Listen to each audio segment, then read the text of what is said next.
اعوذ باللہ من الشیطان الرجیم بسم اللہ الرحمن الرحیم اللہم صلی علی محمد و آل محمد وعجل فرجہم۔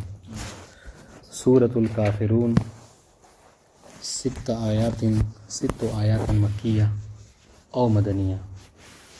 یعنی اختلاف ہے کہ یہ سورہ مکی ہے یا مدنی ہے، البتہ غالباً جو مکی ہے۔ آپ لوگوں میں کیا لکھا ہوا ہے؟ مکی مدنی دونوں لکھا ہوا ہے۔ اچھا، بسم اللہ الرحمن الرحیم قل یا ایھا الکافرون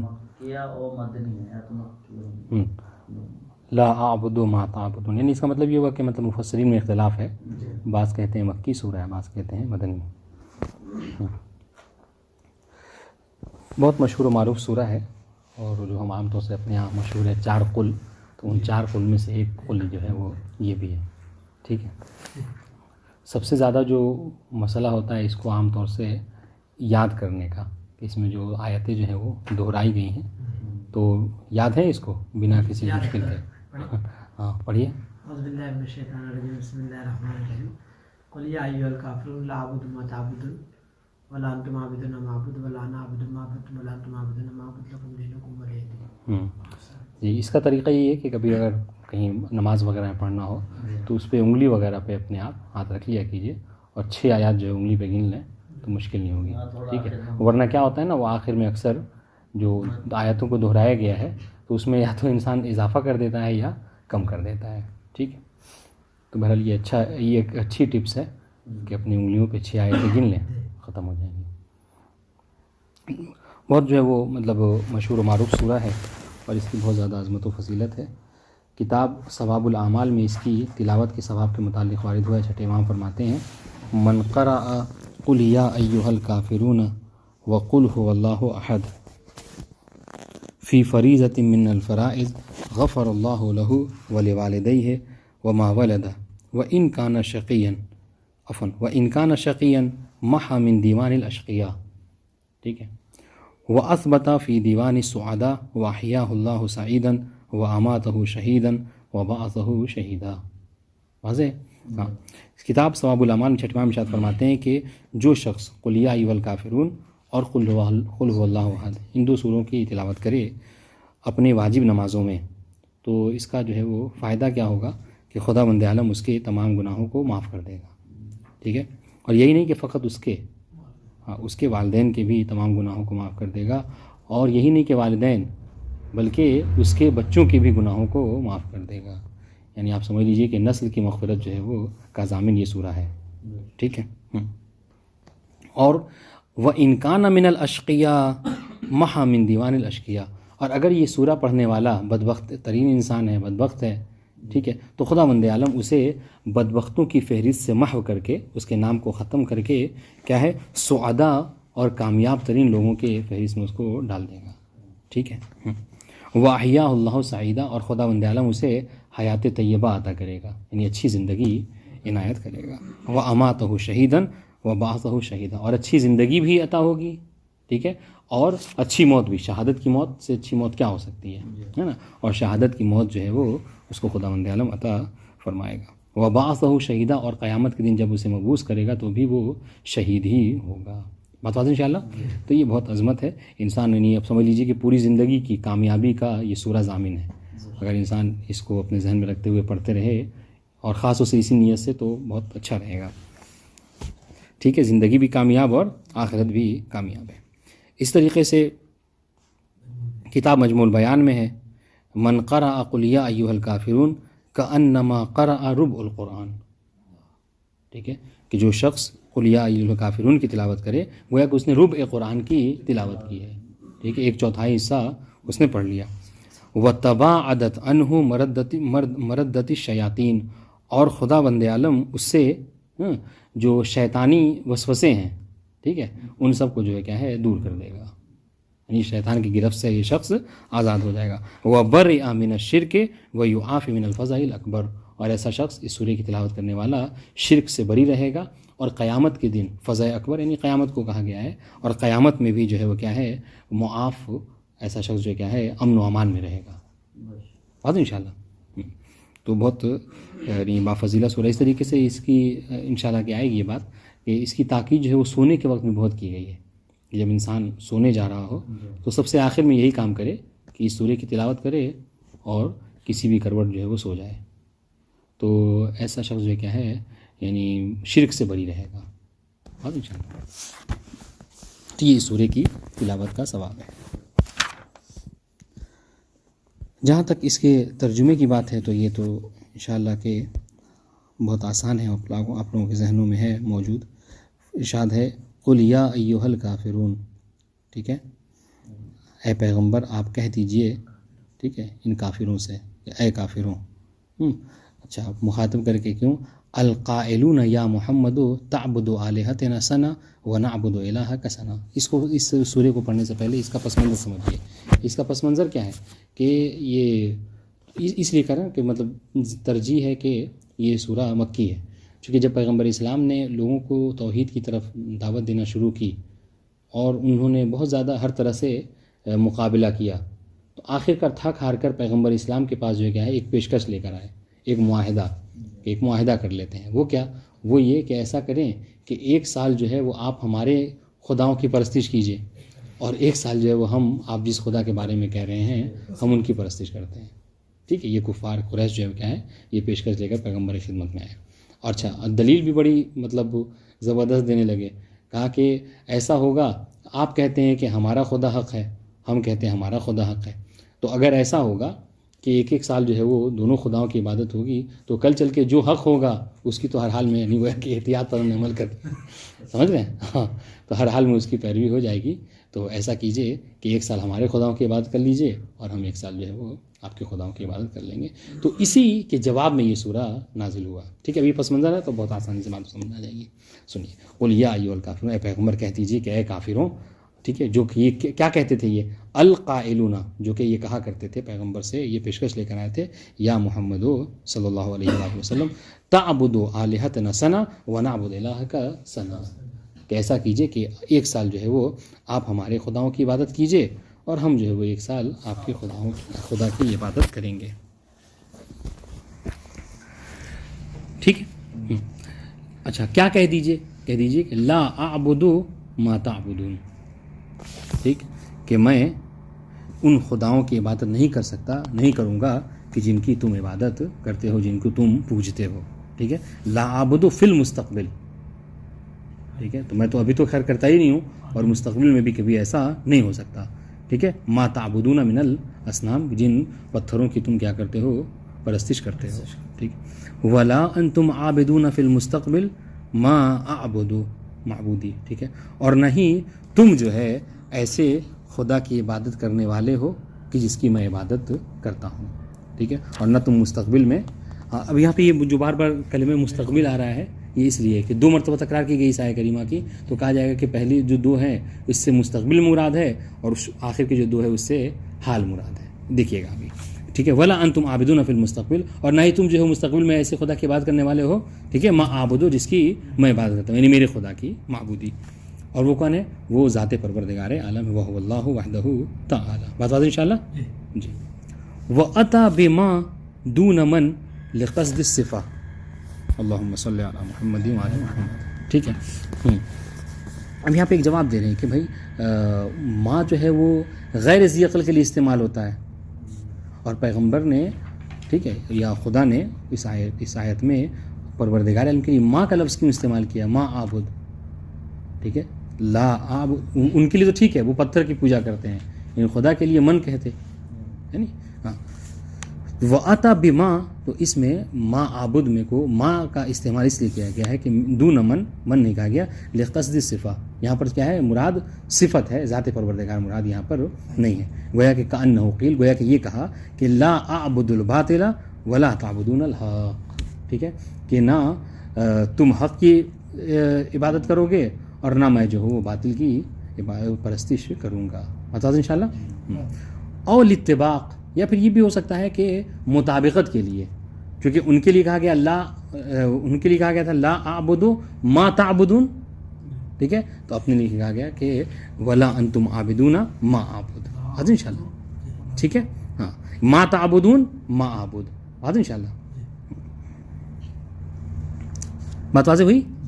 جی.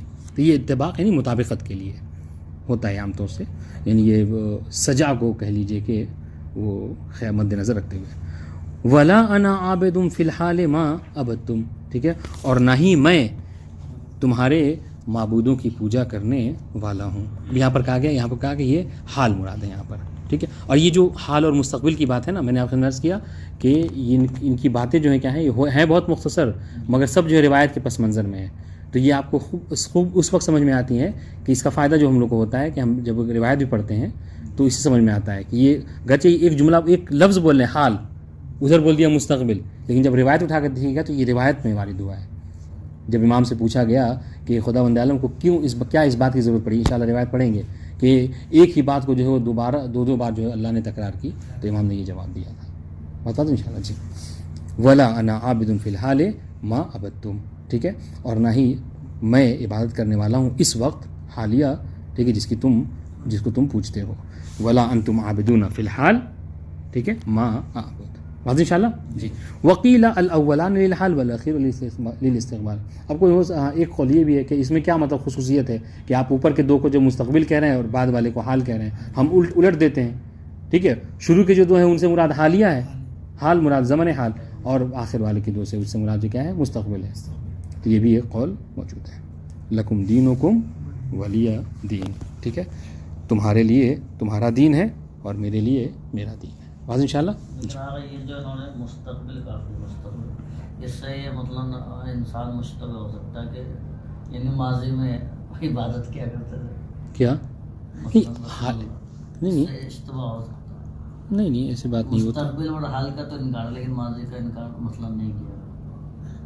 نہیں، ابھی تو یہ کہہ رہے ہیں کہ لا اعبدو ما تعبدون، نہ میں مستقبل میں نہیں کرتا اور نہ حال میں، یعنی جو زمانہ تھا ماضی کا اس میں اشتباہ ہو سکتا نہیں کہ بھائی کیا پتہ کرتے ہوں. نہیں ایسا نہیں. تو چلیے اس سے اگر نہیں سمجھ میں آ رہا تو اس کے علاوہ جو اور بھی آیات ہیں خدا بند عالم کی، جب ان کے مولائے کائنات کہتے ہیں انا عبد من عبید محمد، ٹھیک ہے، تو جب مولائے کائنات نے کبھی غیر خدا کے سامنے جو ہے سجدہ نہیں کیا ہے، ٹھیک ہے، تو رسول اسلام کیسے کر سکتے ہیں؟ ہے نہیں، ایسا نہیں ہے. اور انبیاء معصوم ہوتے ہیں. صیغہ استعمال کیا، مضارع کا صیغہ استعمال جی. ہاں، بات کی دلیل ہے کہ وہی حال اور استقبالی کا مسئلہ ہو سکتا ہے. ہاں، تو ماضی پہ کیا دلیل ہے؟ میں تو وہی کہنا چاہ رہے ہیں کہ ماضی پہ کیا دلیل ہے. تو ماضی پہ اور بہت ساری دلیلیں ہیں. خود پیغمبر اسلام کا افضل الانبیاء ہونا، افضل المرسلین ہونا، ہم ہر نبی کے متعلق یہ عقیدہ رکھتے ہیں کہ وہ معصوم ہوتا ہے، اور جو غیر خدا کی پرستش کرے وہ معصوم نہیں ہے کہ نہیں؟ ٹھیک ہے. اسی طریقے سے اس کو بھی پڑھ لیتے ہیں تاکہ پھر جو ہے وہ اس میں داخل ہو. سورۃ النصر ثلاث آیات مکیہ، یہ 3 آیتیں، اور یہ کنفرم ہے کہ تینوں آیتیں جو کیا ہیں مکی ہیں. بسم اللہ الرحمن الرحیم. اذا جاء نصر اللہ والفتح ورأيت الناس يدخلون في دين الله افواجا فسبح بحمد ربك واستغفر انه كان توابا. ٹھیک ہے. اس سورہ کی فضیلت کی بات جہاں تک ہے تو اس سے متعلق جو ہے وہ کتاب ثواب الاعمال میں ارشاد ہوا. چھٹے امام ارشاد فرماتے ہیں من قرأ اذا جاء نصر اللہ والفتح فی نافلۃ او فریضۃ نصرہ اللہ علی جمیع اعدائہ وجاء یوم القیامۃ ومعہ کتاب ینطق.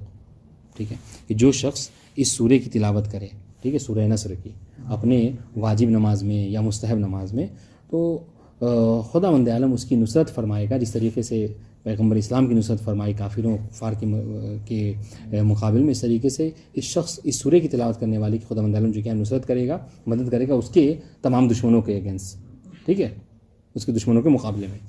وجاء یوم القیامۃ ومعہ کتاب ینطق. اور ایسا شخص کہ جو اس کی تلاوت کرنے والا ہے وہ جب قیامت میں آئے گا تو اس کے ساتھ ایک کتاب ہوگی کہ جو اس بات کی گواہی دے رہی ہوگی، کہہ رہی ہوگی، ٹھیک ہے، قد اخرجہ اللہ من، ٹھیک ہے، قد اخرجہ اللہ من جوف قبرہ فیہ امان من جسر جہنم. ٹھیک ہے. اور خدا بند عالم جو ہے وہ اس کو قبر سے اس حال میں نکالے گا کہ اس کے لیے جہنم سے امان اللہ تعالیٰ نے دے رکھی ہوگی. ٹھیک ہے. فلا یمر علی شیء یوم القیامۃ الا بشر واخبر بکل خیر حتی خلق. اور قبر سے اٹھنے کے بعد جس جگہ سے بھی وہ گزرے گا تمام چیزیں اس کو جو ہے وہ جنت کی بشارت دیں گی. بتاتے ہیں انشاءاللہ ہوتا ہے جب کوئی کامیاب ہو جاتا ہے تو جس طرف سے جس سے ملاقات ہوتی ہے بھائی ماشاءاللہ مبارک ہو، ہے نہیں. تو یہاں پر بھی یعنی ایسا شخص جب اپنے قبر سے اٹھ کر اپنی منزل کو تک جا رہا ہوگا تو راستے میں جو کچھ ملے وہ سب کے سب اس کو مبارکباد پیش کر رہی ہوں گی جنت کی. ٹھیک ہے. وَيَفْتَحُ لَهُ فِي الدُّنْيَا مِنْ أَسْبَابِ الْخَيْرِ مَا لَمْ يَتَمَنَّ وَلَا يَخْطُرُ عَلَىٰ قَلْبِهِ. ٹھیک ہے. یہ بہت بڑی بات ہے اور آپ اس کو کسی کو ریکمینڈ کر سکتے ہیں خود اپنے لیے کہ خداوند عالم ایسے سورے کی تلاوت کرنے والے کے لیے خود دنیا میں وہ تو اخروی فائدہ ہے. ٹھیک ہے کہ امان دے دیا جائے گا جہنم سے اور جنت میں جو ہے کہ بشارت کے ساتھ داخل ہوگا. دنیا میں فائدہ یہ ہے کہ خداوند عالم دنیا میں اس کے لیے خیر کے اسباب جو ہے مہیا کرے گا اور ایسی جگہ سے کرے گا کہ جس کا اس نے کبھی سوچا بھی نہ ہوگا. تو اگر کوئی مشکل ہو کسی طرح کی تو بہرحال اس کی آسانی کے لیے انسان اس سورے کی تلاوت کر سکتا ہے. ٹھیک ہے. اور اس میں وہ بھی نہیں ہے. ابھی اس سورے کو ہم پڑھیں اس سورے کا پس منظر کیا ہے کہ مسلمان تو لوگ ہو رہے تھے مگر پیغمبر اسلام جی توڑ محنت کر رہے تھے. اس کے باوجود بھی کیا ہے کبھی ایک کبھی دو اس طریقے سے لوگ مسلمان ہوتے تھے. لیکن اللہ تعالیٰ نے کیا ہے سورہ نصر میں لوگوں کے فتح مکہ سے پہلے ہی یعنی یہ سورہ پہلے نازل ہوا ہے اور بعد میں فتح مکہ ہوئی ہے اور پہلے ہی اللہ تعالیٰ نے بشارت دے دی کیا اذا جاء نصر اللہ والفتح.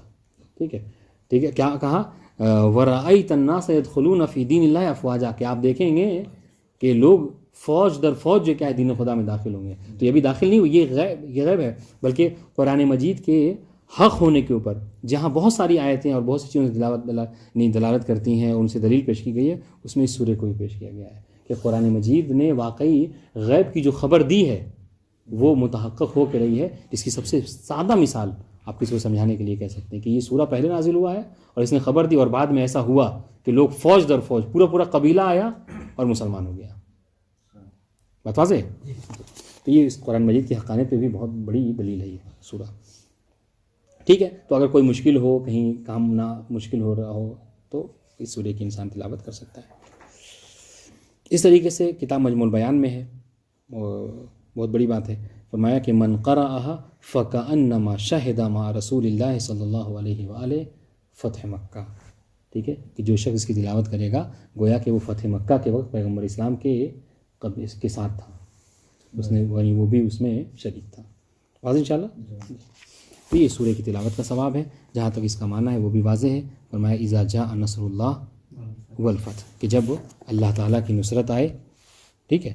اور کامیابی یعنی فتح مکہ جب خدا کی مدد اور فتح کی منزل آ جائے گی. ٹھیک ہے. تو ایاک علی اعدائک تو آپ دور رہیے گا کس سے اپنے دشمنوں سے. اذا جاء نصر اللہ ایاک علی اعدائک یعنی ابتعد عن اعدائک. ٹھیک ہے. والفتح فتح سے مراد یہاں پہ خاص فتح ہے وہ فتح پکا ہے. ٹھیک ہے. وہاں سنیے گا وہذہ بشارۃ ومعجزۃ لانھا اخبار بالغیب وقد وقع. ٹھیک ہے کہ یہ جو سورہ ہے اور یہ جو اللہ تعالیٰ نے کہا کہ جب اللہ کی طرف سے نصرت آئے اور کامیابی آپ کو ملے گی. اس وقت مسلمان بہت کم تعداد میں تھے. ٹھیک ہے. یعنی یہ اگر معاملہ ہوتا بھی اگر لڑائی ہوتی بھی تو اس طرح کی ہوتی کہ مطلب یعنی مقابل کی ہوتی مگر اللہ تعالیٰ نے پہلے ہی بشارت دے دی. ٹھیک ہے. ہاں وہذہ بشارت یہ ایک ایسی بشارت ہے اور جو کہ کیا ہے بشارت بھی ہے اور معجزہ بھی ہے. کیوں؟ اس لیے کہ یہ غیب کی خبر دینا ہے. وقت وقع اور بعد میں یہ چیز واقع بھی ہوئی ہے کہ جو قرآن مجید کے حق و حقانیت ہونے کے اوپر بڑی دلیل ہے. وَرَأَيْتَ النَّاسَ يَدْخُلُونَ فِي دِينِ اللَّهِ أَفْوَاجًا. ٹھیک ہے. تو جب یہ فتح ہوگی تو آپ دیکھیں گے کہ لوگ فوج در فوج جو ہے وہ دین اسلام میں داخل ہوں گے. دین اللہ نہیں دین اسلام. ان الدین عند اللہ الاسلام. ٹھیک ہے. افواجا نہیں جماعات و قبائل. جماعت جمع در جماعت قبیلہ در قبیلہ جو کہ ہیں دین اسلام میں داخل ہوں گے. بعد ما کان يدخل فیہ واحد. پہلے کیا ہوتا تھا کہ ہاں ایک آتے تھے اور وہ جو مرعوب ہوتے تھے اور دین اسلام میں داخل ہوتے تھے. ٹھیک. فسبح بحمد ربک واستغفرہ انہ کان توابا. ٹھیک ہے. تو آپ جو ہے اپنے رب کے حمد کی تسبیح کیجئے. ٹھیک ہے.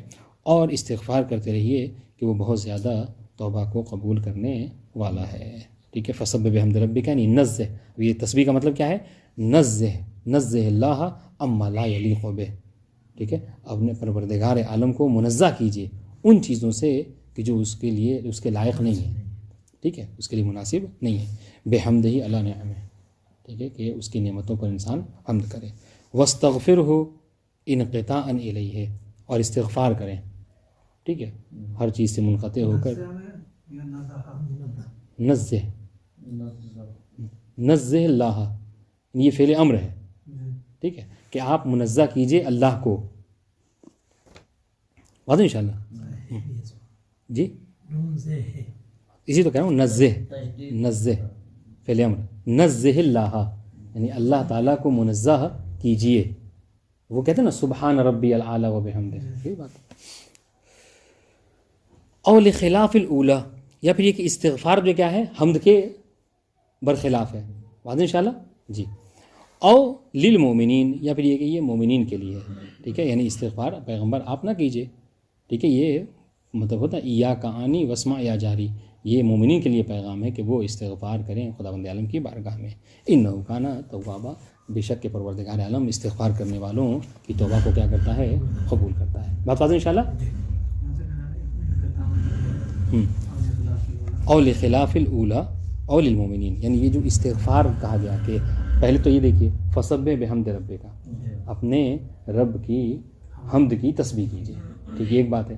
واستغفرہ، اور استغفار کیجیے. تو یہ کہہ رہے ہیں کہ یہ استغفار سے کیا مراد ہے، تو کہہ رہے 3 معنی مراد ہو سکتے ہیں. یہ تو استغفار کیا ہے، انقطاعا الیہ ہے، ٹھیک ہے، یعنی یہ کہ ہر چیز سے منقطع ہو کے اللہ تعالیٰ کا دامن تھام لیجیے، ایک بات یہ ہے، ٹھیک ہے. اور لخلاف الاولی، یا پھر استغفار کیا ہے کہ حمد کے مقابلے میں بولا جاتا ہے، سمجھ رہے ہیں، یعنی اس پہلے والے کے برخلاف ہے. حمد کیجیے اور استغفار کی 2 الگ الگ چیزیں ہیں. او للمومنین، یا پھر یہ ہے کہ یہ مومنین کو پیغام دیا جا رہا ہے کہ مومنین، یعنی یہ پیغمبر کے لیے کہا جا رہا ہے کہ آپ حمد کرتے رہیے، اور مومنین کے لیے کہ آپ تم جو ہے کیا ہے استغفار کرتے رہو. تو انہ کان توابا للمستغفرین، بے شک کہ اللہ جو ہے وہ توبہ کرنے والوں کی توبہ کو قبول کرتا ہے. بات واضح انشاءاللہ. جی. ان کے لیے پیغام پہ خود لوگوں کے لیے فسبح بحمدہ رسول تو کرتے ہی. ہاں ظاہر سی بات ہے، کیوں نہیں، بالکل بالکل بالکل بالکل بالکل، کیوں نہیں، ٹھیک ہے، واضح انشاءاللہ. جی. اب 2-4 باتیں جو ہے وہ حدیث کی روح سے ملاحظہ فرمائیے، جو آپ کو جو ہے وہ مجلس وغیرہ میں یا خود بھی جو ہے وہ کام آئیں گے.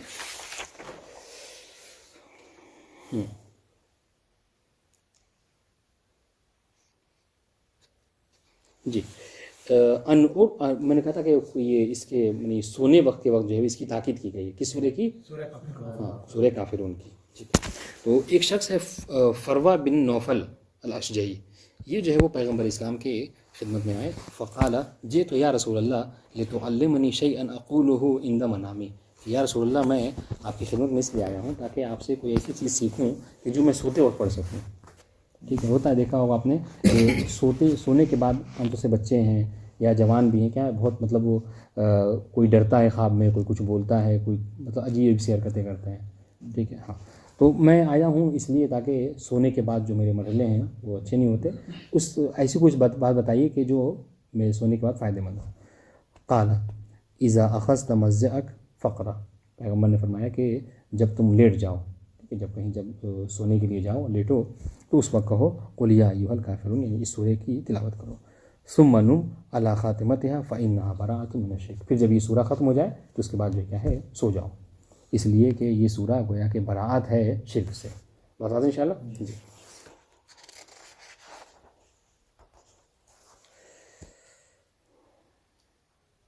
اس طریقے سے یہ آداب میں سے ہے، ٹھیک، یہ آداب میں سے ہے. امام رضا علیہ السلام سے وارد ہوا ہے کہ اس سورہ کی تلاوت کے آداب میں سے یہ ہے کہ جب یہ سورہ ختم ہو جائے، جب انسان پڑھ لے، ٹھیک ہے، ہاں، جب یہ سورہ ختم ہو جائے تو انسان قال فی نفسہ ہی سرا، انسان جو کیا کرے اپنے نفس میں ہی آہستہ سے کہے کیا، ربی اللہ و دینی الاسلام ثلاثہ، کہ اللہ میرا رب ہے اور میرا دین جو ہے کیا ہے اسلام ہے. یہ جو کہا گیا نا لکم دینکم ولی دین، انسان کہے کہ اللہ میرا رب ہے اور میرا دین جو کیا ہے اسلام ہے. یہ مطلب یہ آداب ہے اس سورہ کی تلاوت میں سے. جیسا کہ عام طور سے کیا ہے، کوئی مثال دے سکتا ہے اور کس سورہ کے آداب میں سے ہے جو بہت مشہور ہے، اکثر آپ نے مطلب سن رکھا ہے، کہیں بھی نماز بھی پڑھی، چلیے اور آسان کرتے ہیں، آپ نماز بھی پڑھتے ہیں تو اس کے بعد پڑھتے ہیں اس سورہ کی تلاوت کے بعد الحمدللہ رب العالمین سے کیا آمین؟ جب ختم ہوتا ہے الحمدللہ رب العالمین، جب تو الحمد ختم ہوتا ہے الحمدللہ رب العالمین۔ نہیں، یہ تو نماز کی اس میں ہو گیا، یہ جیسے میں کہہ رہا ہوں، جیسے یہ ہماری دعا ہے کہ اس سورہ کے آداب میں سے جب کوئی پڑھیے تو آخر میں یہ کہہ لیجیے کہ اللہ ربی ہاں والاسلام دینی۔ تو اور کون سے سورہ کے متعلق ہے جو بہت مشہور ہے؟ اگر مشہور نظر نہ پوچھتے کیا ہے اس کے بارے میں، یہ بھی بتانا ہوگا، ایسے اندھی نہیں مارنا ہے۔ سورہ اخلاص کے متعلق ہے، پڑھتے ہیں نا، وَلَمْ يَكُنْ لَهُ كُفُوًا أَحَدٌ كَذَلِكَ اللَّهُ رَبِّي، نہیں کہا جاتا، حتیٰ نماز وغیرہ نہیں پڑھتے ہیں، قنوت وغیرہ نہیں، ٹھیک ہے۔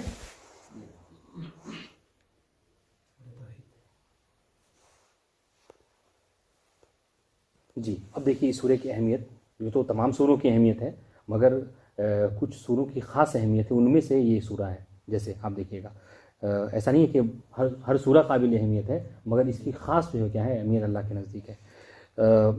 ان عمر ابن ابی نصر البزنتی، ٹھیک ہے، نہیں وہ یحییٰ ابن ابی نصر البزنتی، بہرحال قال قلت لنبی عبداللہ علیہ السلام، چھٹے امام سے میں نے فرمایا کہ الرجل یقوم فی الصلاۃ فیرید ان یقرأ سورہ فیقرأ قل هو اللہ احد وقل یا ایھا الکافرون، کہ ایک شخص ہے نماز کے لیے کھڑا ہوا اور چاہتا ہے کوئی سورہ پڑھے، ٹھیک ہے، تو جیسے ہم کے بعد کوئی سورہ پڑھنا چاہتا ہے شروع کر دیتا ہے کیا، قل هو اللہ احد پڑھنا، یا پھر یا قل یا ایھا الکافرون، بات انشاءاللہ۔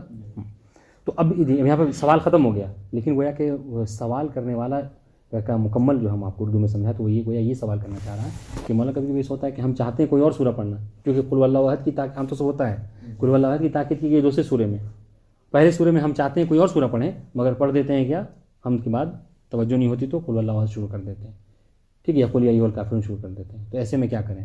تو امام نے فرمایا، سنیے گا کہ یرجع من کل سورۃ الا من قل هو اللہ احد او قل یا ایھا الکافرون، کہ آپ جو بھی سورہ ابتدا شروع کر دیں اس سے رجوع کر سکتے ہیں، ٹھیک ہے، ہاں پڑھنا تھا آپ کو مثلا کیا ہے سورہ کوثر، اور آپ نے شروع کر دیا تبت یدا ابی لہب وتب، آپ ایک سورہ پر خاموش ہو جائیے، ٹھیک ہے، پھر سے بسم اللہ کر کے سورہ کوثر پڑھ دیں، مشکل نہیں ہے، واضح شاہ، سوائے ان دو سوروں کے کہ اگر ان دو سوروں کی کسی نے ابتدا کر دی تو رجوع نہیں کر سکتے۔ یہ مسائل منتخبہ میں سید خوئی نے بھی اس کو تفصیل کے ساتھ لکھا، سورہ جوہد بھی تو جی کہتے ہیں جہد یعنی انکار، بالکل واضح انشاءاللہ۔ جی ہاں پھر وہ بات بہرحال ہم اس کو بتا ہی چکے ہیں اردو میں، اس کو سن لیجئے، امالی شیخ الطائفہ یعنی شیخ طوسی میں اس کو ذکر کیا گیا ہے کہ ان نفر من قریش اعترض لرسول اللہ عتبہ بن ربیعہ و امیہ بن خلف والولید بن مغیرہ والعاص بن سعید، یہ لوگ جو ہے وہ جو کفار قریش کے ہیڈ تھے، یہ سب پیغمبر کی خدمت میں آئے اور کہنے لگے فقالوا یا محمد ہلم فلا نعبد ما تعبد فتعبد ما نعبد، کہ آؤ ایسا کرتے ہیں کہ جس کی عبادت ہم کرتے ہیں، جس کو ہم پوجتے ہیں تم بھی پوجو، اور جس کی تم عبادت کرتے ہو ہم بھی عبادت کرتے ہیں، فنشرک نحن وانت فی الامر، تو اس طرح سے کیا ہو جائے گا، ہم دونوں شریک ہو جائیں گے ایک ہی چیز میں۔ فإن يكن الذي نحن عليه الحق فقد أخذت بحظك منه، تو اس کا فائدہ کیا ہوگا کہ آخر میں جب یہ ہو کہ اگر ہمارا خدا جو ہے وہ صحیح رہا تو آپ نے بھی بہرحال اس کی عبادت کی ہے، آپ کو کوئی لاس نہیں ہے، نقصان نہیں ہے۔ وإن يكن الذي أنت عليه الحق فقد أخذنا بحظنا منه، اور اگر ایسا رہا کہ آپ جس خدا کی طرف بلاتے ہیں اگر وہ صحیح ہے تو ہم بھی جو کیا ہے بہرحال ہم نے بھی اس کی عبادت کی ہے، اس سے دونوں کا فائدہ۔ فأنزل اللہ تبارک و تعالی قل یا ایھا الکافرون الی آخر، اس سورے کو ہاں یہ بھی بہت لطیف بات ہے، سنیے گا، فی تفسیر علی ابن ابراہیم میں، علی ابن تفسیر میں ہے کہ ان محمد ابن ابی عمیر قال سأل ابو شاکر ابا جعفر الاحول، ابو شاکر نامی شخص نے ابا جعفر احول سے سوال کیا اللہ تعالیٰ کی اس قول کے متعلق، کیا قل یا ایھا الکافرون لا اعبد ما تعبدون ولا انتم عابدون ما اعبد ولا انا، یہ جو تکرار ہے کہ ایک ہی مطلب سورہ ایک ہی آیت کی دو مرتبہ تکرار اور دو آیتوں کی دو مرتبہ تکرار ہے، ٹھیک ہے، تو کہا کہ فهل يتكلم الحکیم بمثل هذا القول ويكرر مرة بعد مرة، سوال سنیے گا، امام کے چاہنے والے سے ایک شخص نے سوال کیا کہ کیا کوئی حکیم ایسا کلام کر سکتا ہے کہ ایک چھوٹی سی بات کو دو بار دہرا رہا ہے، ٹھیک ہے، اور دو آیتوں کو دو بار دہرا دیا، ہاں اس کی کیا وجہ ہے؟ فلم یکن عند ابی جعفر الاحول فی ذلک جواب، تو جو ابی جعفر تھے ان کے پاس کوئی جواب اس حوالے سے نہیں تھا. فدخل المدینہ فسأل ابا عبداللہ عن ذلک، تو وہ مدینہ آئے اور چھٹے امام سے اس کے متعلق سوال کیا. فقال کان سبب نزولها وتکرارها ان قریشا قالت رسول اللہ تعبد آلہتنا سنہ ونعبد الہک سنہ وتعبد آلہتنا سنہ ونعبد الہک سنہ. تو امام نے فرمایا کہ اصل میں مسئلہ یہ تھا کہ وہ کفار قریش آئے تھے اور انہوں نے پیشکش یہ رکھی تھی کیا کہ آپ جو ہے وہ ہمارے خداؤں کی ایک سال عبادت کریں گے اور ہم آپ کے خداؤں کی ایک سال عبادت کریں گے. پھر دوہرا کر کہا کہ ہم آپ کے خداؤں کی ایک سال عبادت کریں گے اور آپ ہمارے خداؤں کی ایک سال عبادت کیجیے گا. تو جیسا سوال انہوں نے کہا تھا تو یہ اتنا مطلب اہم تھا کہ ویسے ہی بالکل جواب آج انشاءاللہ کہ جتنا سوال اس کے بالکل ہو بہو جواب، کہ ایسا نہیں ہو سکتا کیا کہ ہم تمہارے خداؤں کا. تو تب اس کے جواب میں کہا ہاں فقال فیما قالوا، ٹھیک ہے. تو جواب بھی ویسے ہی ہے جیسا کہ انہوں نے سوال کیا تھا، ٹھیک ہے، کہ ایسا نہیں ہو سکتا کہ ہم تمہارے خداؤں کی عبادت کریں. اس کا خلاصہ ہے. ٹھیک اس طریقے سے سورہ نصر کے متعلق جو ہے وہ 2-4 حدیث سے ملاحظہ فرمائیے. علیکم السلام ورحمۃ اللہ. سورت پہلے نازل ہو چکا تھا نہیں جی سورت پہلے نازل ہو چکا تھا، اس کے بعد ان لوگ کی ڈسکس ہوئی آپس میں ان رسول خدا کے کفار قریش. یہ نصر والا ہے پہلے نا کلیہ الکافرون کیا بات کر رہے ہیں؟ وہ پہلے کا نازل ہوتا لا عبد و تعبد کی بات کر رہے ہیں. ہاں کہاں ہے؟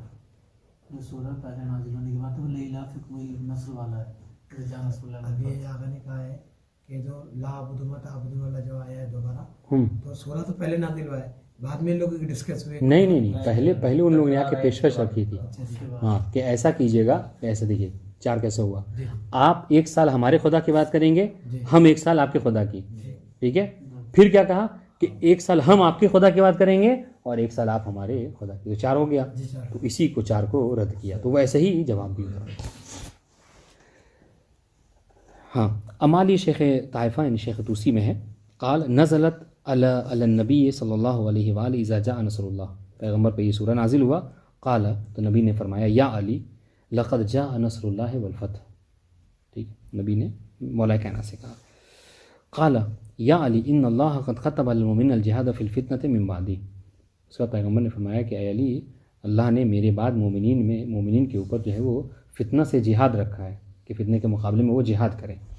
کما كتب علیہم جہاد المشرکین معی، جس طریقے سے مومنین کے اوپر، ٹھیک ہے، میرے دور میں یہ ہے کہ مومنین کیا ہے مشرکین سے جہاد کریں. ٹھیک ہے.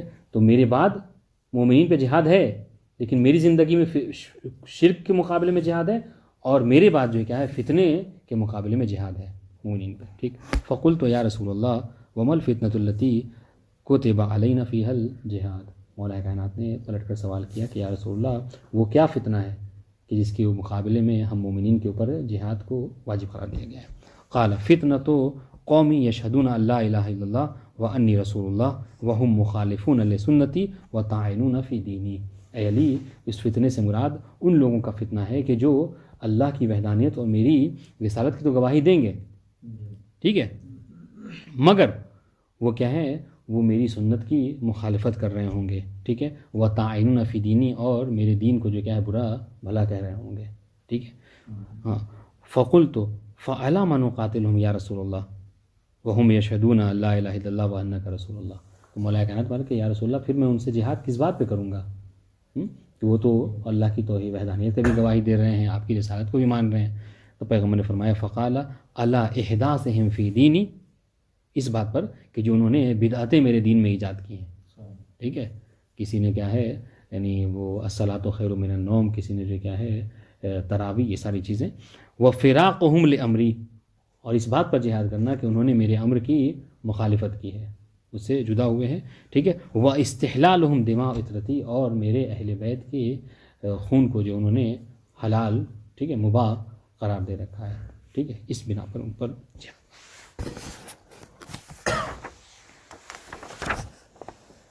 پھر اس کے بعد جو ہے وہ پوری تفصیل کے ساتھ 2 صفحے میں اس واقعے کو بیان کیا گیا ہے، واقعہ نصر کو، جو کہ آپ سنتے رہتے ہیں. ٹھیک ہے. اس کو پڑھ لیجیے گا. والسلام علیکم ورحمۃ اللہ وبرکاتہ.